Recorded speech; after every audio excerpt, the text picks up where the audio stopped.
Hi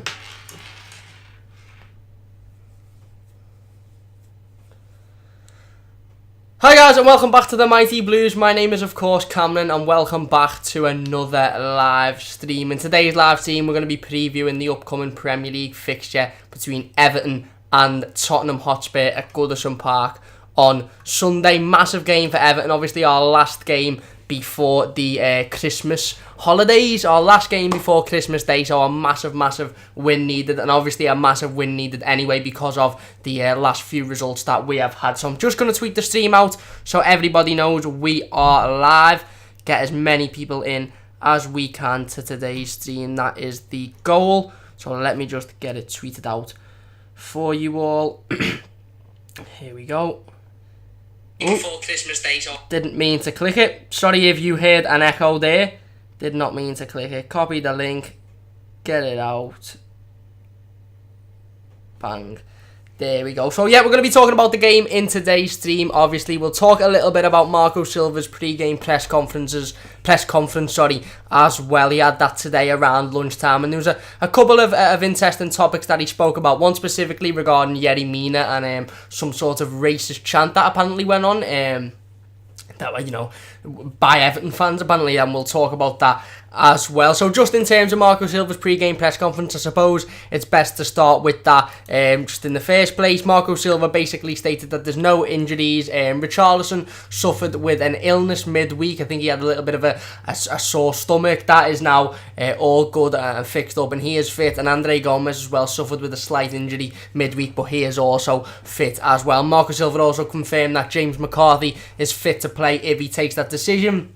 He confirmed that, you know, we've got a lot of games between now and you know, the end of the year now and the 1st of January. So if he takes that decision to play James McCarthy, then he is definitely ready to step in. And now that might be something that, you know, we see against Tottenham on Sunday. That might be something we see in the next couple of weeks. You know, Gana Gueye is carrying a slight injury at the minute. I have put him in my predicted starting 11, but he is carrying a slight injury, and James McCarthy is more than capable enough, in my opinion, to step in and do that job and sort of take on that role. So James McCarthy may be somebody that we see in the next coming weeks, but I don't think we'll see him tomorrow. So we'll go on to talk about the situation with Yerry Mina, and then we'll discuss my predicted starting 11. And we'll talk about the game in all of its glory. I just want to say before we go into it, doesn't it feel like it's been about 4 weeks since Everton played? I was sitting there today and I thought, you know what? We played last Saturday at 12:30. We're now playing Sunday at 4 o'clock. So in terms of weekend games, I know there's the odd Friday game, but in terms of weekend games, that's the biggest gap you can have, really. An early kickoff on a Saturday to a late kickoff on a Sunday, obviously not including Monday night games as well. And we've had that longest gap, and it literally feels like I haven't watched Everton in years. And I don't know whether that's a good thing or a bad thing. Obviously, we've had 4 pretty sort of poor results now. Obviously, we had the derby, we won't talk about that. We had the Newcastle game, we had the Watford game, and then we had the Man City defeat. We had the Man City defeat last week as well. So I've had 4 pretty poor results. I think, you know, performance-wise, we played well against Liverpool, but we know what happened there. And I think we played okay against City, but again, couldn't come out with anything. And obviously, the games in between, the last 2 home games against Newcastle and Watford, we've just been absolutely atrocious. So hopefully, we can improve on our home form. We can go into the game on Sunday and, you know, prove that we can play the nice football that, you know, we're used to seeing this season under Marco Silva. Shabba says they're still fuming over that capacity. Again, it's been a massive topic even today on social media, you know. A lot of people saying they're not happy, a lot of people saying they are happy, a lot of people saying, you know, let's just go from here and see what happens, because there's still a long way to go. And I think it's good that everybody has different opinions. Look, it's important that we're not just all sitting here going 52k, whatever, bigger than Goodison and what. It's good that people are saying, hang on, that's not ambitious enough for me. We should be aiming higher. 52, if it is 52,000, that would leave us below the big top stadiums, all of them in England. So we're talking Wembley, obviously, the Etihad, Anfield. I think even St James's Park holds more than 52,000. So if it does, we will be left with, I think it's the 8th biggest stadium in Britain, in England, sorry, if it is a football stadium, that is, if it is 52,000. So I can 100% understand why some fans are saying that's not ambitious enough, we want more, let's go to 62,000, let's go higher than that. I understand that. I also understand the other point of saying, you know what, 52,000 is a big increase on Goodison Park, it's a good start. You know, there's that whole Juventus stuff, I don't know if you've seen it in the news, but Juventus fans come out and said Juventus actually decreased their capacity in their stadium down to 17,000, I believe, to only hold 41,000, and they've won 7 league titles on the bounce since doing that, and they think that's improved their club and the way fans can go to the game a lot more than having the bigger stadium would. So it's very interesting, and it's great that everybody has got different opinions. It's great that everybody, you know, can come together and can say, you know, I like it, I don't like it, why isn't it this, why isn't it that. It's fantastic. Joe there, Joe does designs, the graphics, my graphics genius. Big thank you to Joe and Shabba for being in the chat, and anybody else as well. Joe says, rail seating could bring it up to 57k. We need that law to be passed. I would like us to just build 62k from the off. Yeah, we spoke about that in yesterday's stream. We spoke about how rail seating could, you know, up it quite significantly, to be honest. You go from 52k to 57k, and you're now looking at sort of a real increase, and 57k, I believe, would be a size that a lot of Evertonians would sit and think, you know what, that's okay to start with. 57k is acceptable. That is a law thing that, you know, that is a law that needs to be passed in the UK. So again, from at this point, that won't be happening, but we never know in the near future. There's still a few years until the stadium gets built. There's still years before it's going to be properly designed and passed. So who knows, if that law is passed, that might be something that they look at as well. Shabba says we might as well go and play at Hague Avenue. Ambitious, definitely ambitious. And Joe says, but to be fair, look at the Donbass Arena in Donetsk, Ukraine, 52,000 seater, and it looks like an 80k. Exactly, and I think that's the point that the Juventus guys were trying to make, is that, you know, it doesn't have to necessarily hold an amazing, breathtaking amount of fans for it to have the feeling that there's millions of people there. I mentioned it yesterday on the stream about the whole Lille situation, and I know people joke about it, and I know it's kind of a running joke about, you know, how Everton fans, we took 100,000 fans to Lille and all that, but at that time, when we were in Lille Square, it really did feel like there was thousands and thousands and thousands of us, and we took over Lille. So it doesn't have to have 60 odd thousand seats for us to say, you know what, this stadium is unbelievable. It could be 52,000 seater, and we could be sitting there going, this is magnificent, you know, this is so much bigger than Goodison, it's so much grander, it provides so much more of an atmosphere. But like I said, it's something that we're going to have to see. I would have liked more towards 62,000 to start with. I'm not necessarily happy with 52k. My minimum would have been 55, but I think, to be honest with you, you know, 52, it is a start, and it's bigger than Goodison, and we need to take into consideration the planning permission, you know, the architectural designs and stuff like that, and just how the stadium is going to look, as well as how many fans are going to be able to fit in it. So, you know, it's definitely early stages, but it's something that's causing a lot of debate and a lot of conversation, and that is very, very good. So we'll talk about the Yerry Mina situation for now. It's big in the news, it's big in the media. Marco Silva was asked about it in his press conference. I'll just briefly tell you what Marco Silva said. So he was asked, you know, what is your opinion on the apparent racist chant aimed towards Yerry Mina? What is your opinion on racism in football? Very vague question, to be honest. A question that I think was a little bit disrespectful, in my opinion. You know, just to throw that to Marco Silva, what's your opinion on racism in football, as if his answer was going to be anything other than it's a disgrace, it needs to be kicked out. I just thought it was a little bit strange. But yeah, Marco Silva basically said, look, I haven't seen what's you know, being said. I haven't witnessed what people are reporting. I haven't witnessed this racist chant. Now, I just want to say on the side note to that as well, before we talk about what else Marco Silva said, I've seen a chant about Yerry Mina, and this is going to sound a bit stupid, but the chant I've seen about Yerry Mina refers him having a really big penis and being from Colombia. It doesn't actually say anything racial, it just says he's got a really big penis and he's a Colombian centre-half. So I'm not too sure where people are getting this from. I don't know whether there's a different chant, don't get me wrong. I'm not saying that I've heard the actual chant that people are talking about and it's not racist. What I'm saying is, you know, the chant that I've heard regarding towards Yerry Mina, I don't think is racist at all, but there may be another one, but that's just my opinion on it. The chant I've heard, I wouldn't take as racist. Maybe I haven't heard it in the stadium, I haven't heard it sung, I've just seen the lyrics of it, and, you know, I've seen a little video of fans singing it, and I didn't take anything racist from it, but, you know, I suppose it's interpretation and how different people interpret things. Maybe it's just the media trying to cause a stir and trying to cause a, you know, a disruption at Everton, but apparently it was leaked by Sky Sports that Everton ourselves, the club, are investigating this as well, so who knows. But Marco Silva basically said, look, I don't know anything about it, I haven't heard the chant, I haven't seen the fans singing it, but one thing is for clear, you know, football is a sport for everybody, no matter who you are, no matter where you're from, and it's really important that, you know, we keep it like that, and we do our best to kick racism out of football. He said that, you know, Yerry Mina is a very happy lad, he comes to training with a smile on his face every single day, and one thing's for sure, he won't let this affect them at all, and I think that's really important that Yerry Mina, you know, has got that attitude. And don't get me wrong, I'm not saying if he was racially abused he should just get his head down and carry on with it, because he shouldn't. That's not what I'm saying at all. But what I'm saying is that if this has been a little bit of a miss sort of understanding with the chant and with the fans, it's important that Yerry Mina is keeping his concentration and keeping his head down, and he knows that, you know, Everton fans wouldn't be racist towards him, because we're not that type of club. We're really not. I'm not going to throw shade at other clubs that maybe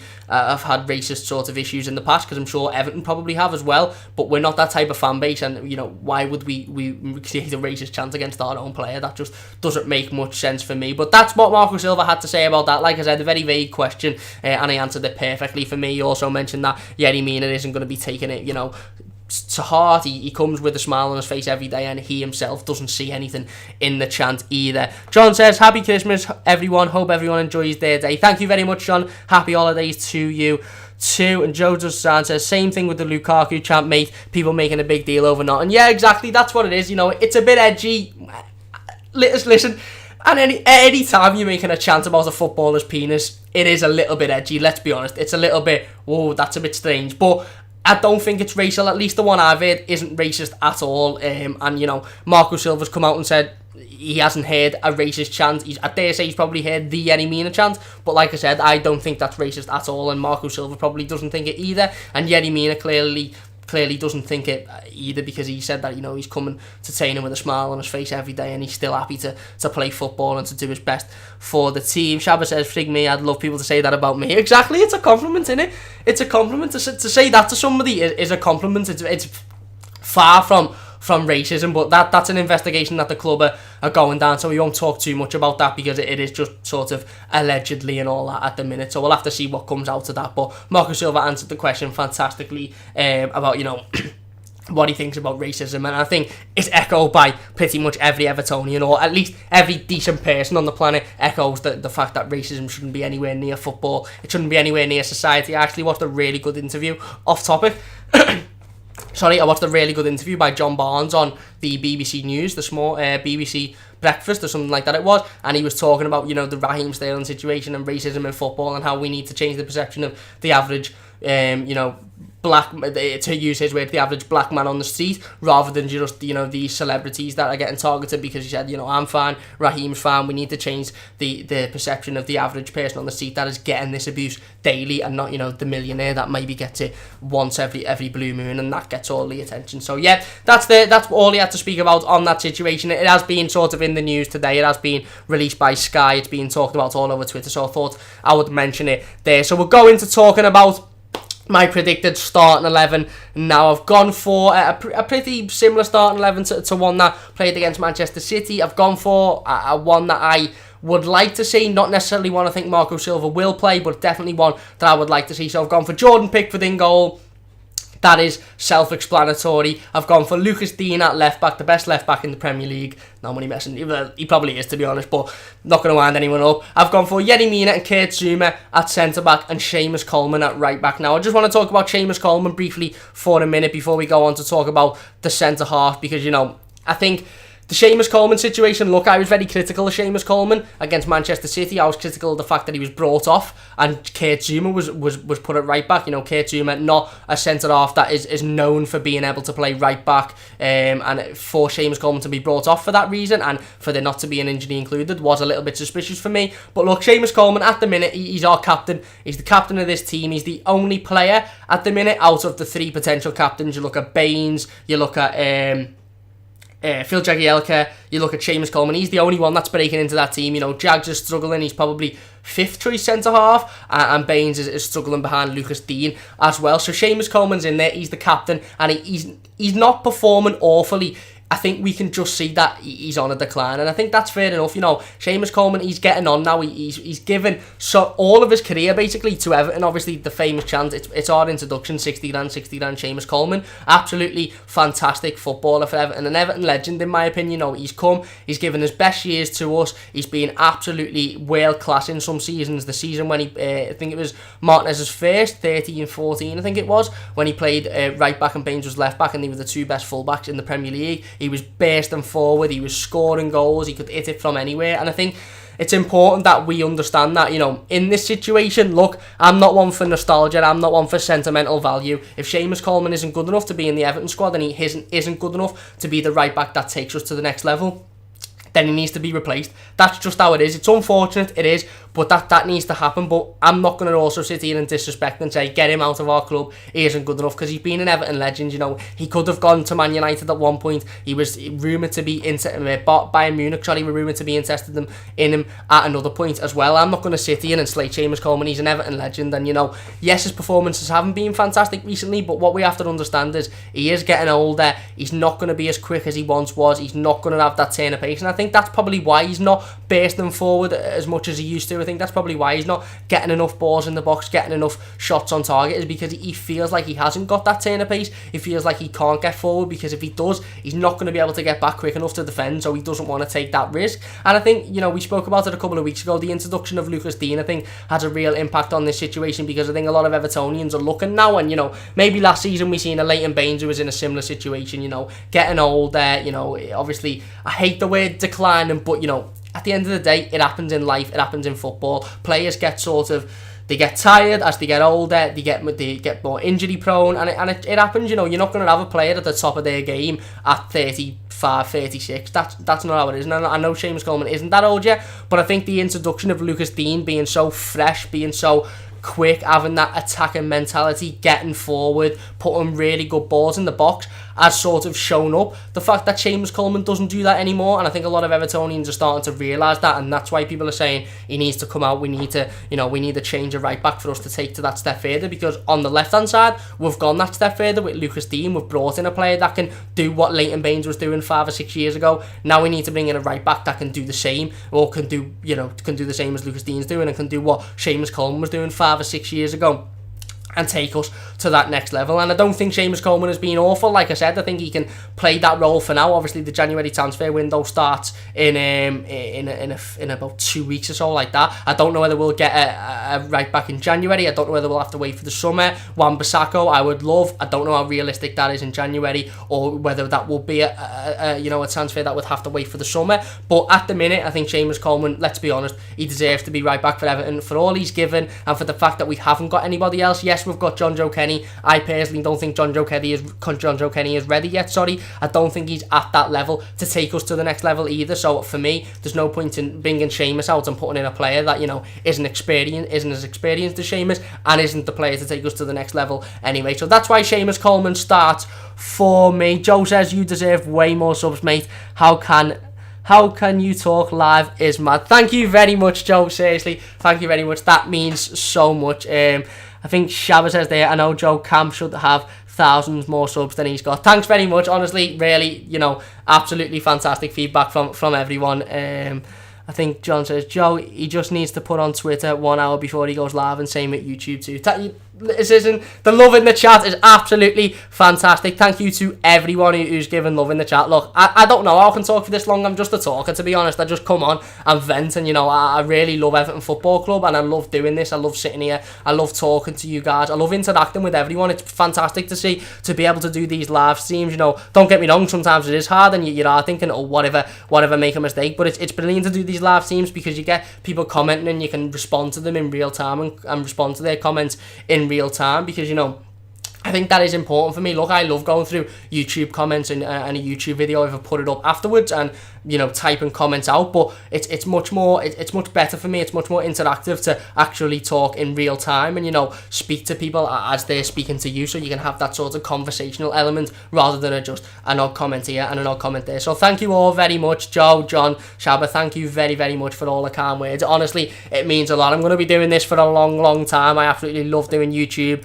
I absolutely love talking about about Everton. I love coming on the stream and talking about the games and the players and the stadium and all that sort of stuff. So thank you all very much for the kind words. Speaking of which, on the subject, we are currently 13 or 12 subscribers away from 150, so anybody watching the stream live, not just the guys in the chat, anybody else watching it live, if you could share the stream, if you could share the channel, if you could like it, if you could give us a follow on Twitter, that'd be absolutely fantastic, because, you know, I'm looking to hit that 150 before Christmas, and it will really mean an absolute bunch if you could share it and do all we can to make that happen. But thank you all very much for your kind words. John says, hard work pays off, guys. It certainly does, and I'm trying to work my absolute bollocks off with this YouTube, because I really want this to become a situation where I can do a lot more videos. I can do fan cams outside the ground. I can do press conference reactions. I can be a sort of on the minute after every big announcement, rather than having to, go to, come home from work and set up and everything like that. So hopefully in the future, who knows, but I'm willing to do this anyway. This is a hobby for me.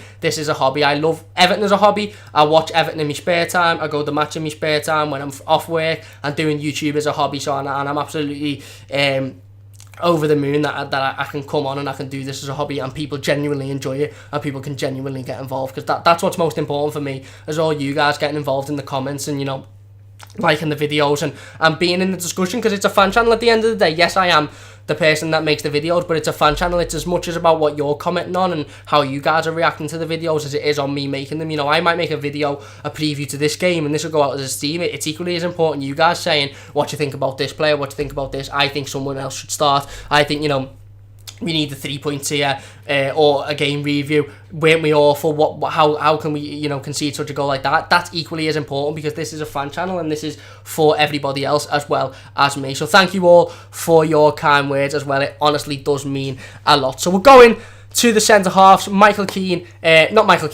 first time this season that I've made the predicted starting 11, I think it is Kurt Zouma and Yerry Mina. Now, there's a couple of reasons for this. I just want to sort of skate over the Yerry Mina reason. Yerry Mina, I don't think he was fantastic against City. I think he was quite poor, to be honest. I think it was his worst game in an Everton shirt, but nevertheless, I think in every other game other than that, he's been absolutely fantastic. He's had a couple of man of the match performances. His debut against Chelsea, he was fantastic. Don't get me wrong, he did look poor against City, and it was a little bit worrying, but I don't think you can bring him out on that one performance against the best team in the country away from home in a game that, let's be honest, we're not really likely to win in the circumstance that we are currently in compared to what they are in at the minute. So I'd keep Yerry Mina in. I'd go for Kurt Zouma next to him. The reason is because I think Michael Keane also struggled against Manchester City. I think, he as well didn't have a fantastic game. He as well struggled against the likes of Gabriel Jesus, Sterling when he come on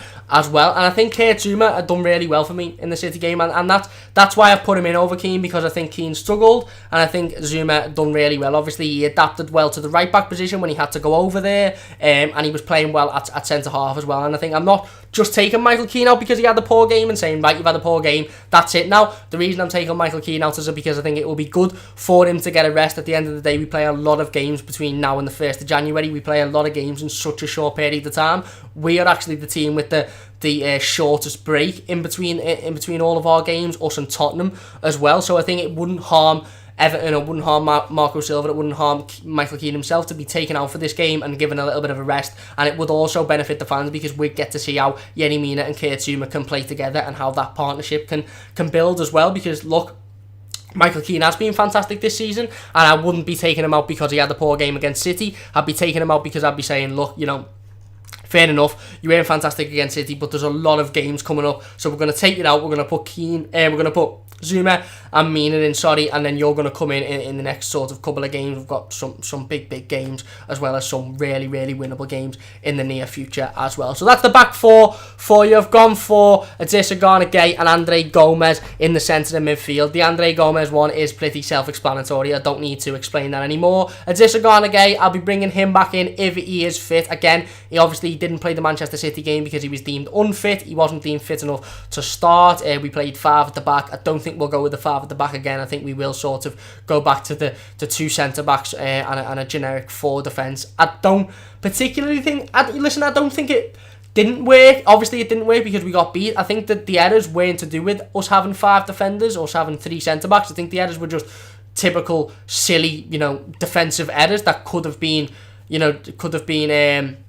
avoided if we'd have just been a little bit more switched on. So I don't think it didn't particularly work, but I think in a game like Spurs where we really need the 3 points, we need to be going with a 4 at the back and we need to be going as attacking as possible. So if Garnagay's fit, he makes the team for me. I've gone for a front four of Richarlison on the left, Bernard on the right, Gylfi Sigurdsson through the middle and Dominic Calvert-Lewin up front. Now for me, the Richarlison on the left, that again is pretty self-explanatory. Look, he missed a couple of chances against Manchester City, he did. He missed a couple of clear-cut chances that he really should score, but the lad's been fantastic this season. He's been putting balls in the back of the net sort of nearly every game. He's been doing it against the weaker opposition as well, and I don't think anybody would have an argument in Richarlison playing this game on the left. I've gone for Bernard on the right. Now Bernard, it's a struggle. I know I know Joe does designs, absolutely loves Bernard, and I do as well. I think he's an absolutely fantastic footballer. He hasn't quite hit the ground running, like I would have liked, but you have to understand that, you know, fitness is an issue. He hasn't played competitive football for quite a significant time before he signed for Everton, and he's been really thrown in the deep end and having to play against these top physical Premier League sides. So you'd have to understand that. But listen, the stats are there. Bernard's created a lot of chances for Everton this season, and he has been pivotal in us going forward in our attack. And I think, for me, some fans didn't see this. Personally, I did. I think Bernard was fantastic against Manchester City going forward. I think he was probably our biggest threat until he was taken off, and that is why, for me, he starts this game. Gylfi Sigurdsson in the number 10. That's, again, another self-explanatory one. Gylfi hasn't been fantastic this season. Don't get me wrong. There has been times when I've thought, you know, maybe you should be taking out the team. Maybe you should be given a little bit of a rest. But at the end of the day, you know, for the majority of the season, he's been fantastic. In recent games, he's struggled a little bit, but, you know, there's no going back saying he's been absolutely fantastic this season. The goal he scored against Leicester, obviously his 2 goals against Fulham after missing the penalty.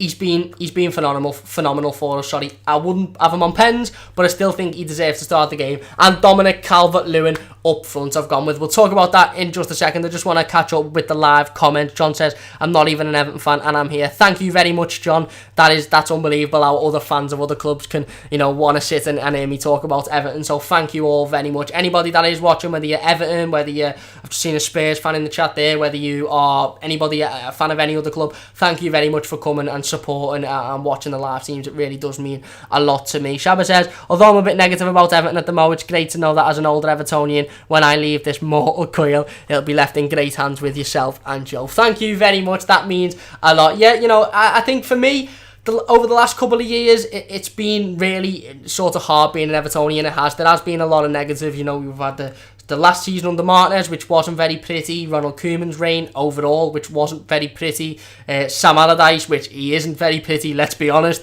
And now we've got Marco Silva, and I think, look, there's been a few bad games. We've had a bad run. We've had 4 games where, you know, you're looking at it and you're thinking, this is a poor run. Okay, the Derby and the Manchester City game, you know, you don't really expect to get 3 points out of, but the way Derby went, you would have hoped we'd have got at least a point out of it, and the way the City game went, you know, with the goals we conceded, you would have hoped that we could have been a little bit more switched on and even got a point out of that. The two really poor performances for me were the Newcastle and Watford performances. I think they were really, really poor and games that we really should have got 3 points out of, and I think that's where the negative energy comes in a little bit. But look, we're massively improved under Marco Silva. We're a lot better than what we were last season. We're in a better position in ourselves where we compared to where we were last season. So I think it's important that we understand that as fans, and we sort of take that when we're talking about the recent run of form, when we're talking about maybe not being happy with the stadium capacity. I think it's important that we look at where we are compared to where we were, and we sort of just think, you know what, things are getting better, and things really will get better for us as Evertonians. Mark says, Spurs fan here, more away fans should watch you. Good analysis. Thank you very much, Mark. Thank you very, very much for that. Yeah, like I said, anybody that wants to come along to the Mighty Blues and watch, I appreciate every single person, whether you're Everton, whether you're Spurs, whether you're United, no matter who you support, I appreciate you. Thank you all very much for the support. And like I said, if you can share this video to anybody, even fellow Spurs fans that might want to watch and get a little bit of an insight as to how Everton will set up, how we will play, and what sort of game plan we will have for Sunday's game, then please do share it. Chabba says, John, you are a blue, you just don't know it yet. And John says, no, I'm a red devil and I'm staying that way. Fair enough. So that is my predicted starting 11. Like I said, Dominic Calvert-Lewin takes the place up front for me. I think he played well against City. I really do. And I think Dominic Calvert-Lewin is in a very similar boat to Ademola Lookman for me. Look, Ademola Lookman, was impressing off the bench, had his chance against Newcastle, wasn't particularly fantastic and was taken out. Now that was the wrong decision for me. I'd have kept him in. I don't see the point in putting Ademola Lookman in for one game and not lighting it up and then saying, right, you come back out, you're not good enough. I think you need to run of 5 to 10 games, and I think he will get that run at some point. I was tempted to put him in the predicted 11 for Sunday's game, but I don't think this is the game to bring him back in and to say, right, this is your start of your run. Maybe in the next couple of weeks. Like I said, we've got a lot of fixtures during this next 2 weeks or so over the Christmas period, so I dare say Ademola Lookman will get his fair share of chances. But I think this is the start that Dominic Calvert-Lewin needs. I think he needs a run now. Obviously, he scored against Manchester City. He had another couple of opportunities as well. And I've seen a lot on Twitter, and I actually agree with it, of a lot of people saying that they think Dominic Calvert-Lewin is our best natural striker. And I think he is at the minute. Look, I really like Cenk Tosun, but Cenk Tosun hasn't done it this season. He hasn't done anywhere near as much as he needs to, as he should do, to get in this squad. I really like Richarlison, but I think he's more suited to that left position. And I think Dominic Calvert-Lewin deserves a chance, because look, he can score Premier League goals, he can get up, he can win the ball in the air, and he can score from